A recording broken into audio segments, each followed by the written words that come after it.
Pemirsa, polemik himbauan penundaan proses hukum calon kepala daerah dari Menko Polhukam kepada Komisi Pemberantasan Korupsi terus bergulir. Polri sebagai sebuah institusi penegak hukum tetap berkomitmen sama seperti pemerintah berada dalam posisi menyetujui penundaan proses hukum terhadap calon kepala daerah hingga pilkada selesai.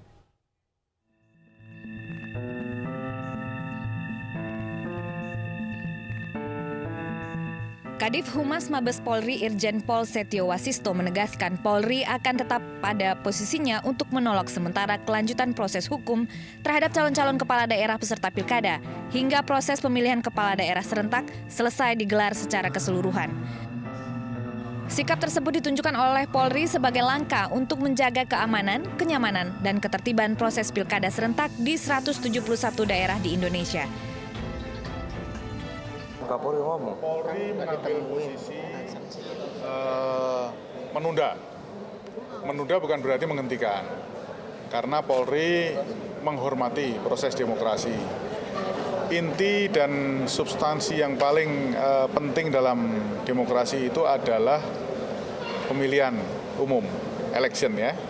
Oleh sebab itu kita menghormati proses demokrasi ini agar berlangsung dulu secara aman, damai.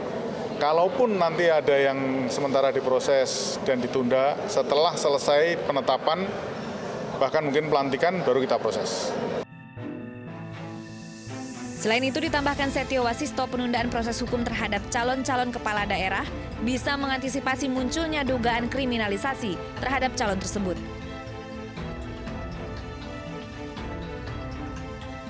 Sebelumnya, Ketua KPK Agus Raharjo mengatakan penetapan tersangka pada calon kepala daerah yang maju pilkada merupakan bentuk penanganan perkara korupsi dan penegakan hukum. Selain itu, pengumuman nama tersangka bertujuan agar masyarakat mengetahui calon kepala daerah yang bersih.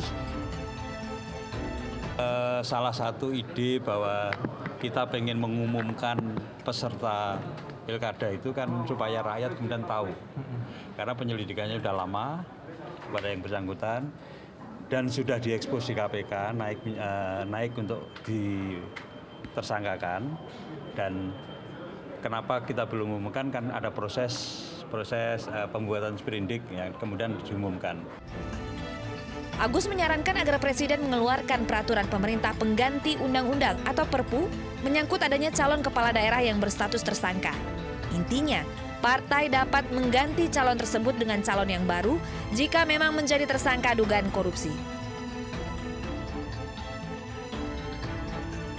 Agus menyebut telah menandatangani satu surat perintah penyidikan atau sprindik untuk satu orang tersangka. Dari Jakarta, Gatot Trilaksono, Irwan Herdian.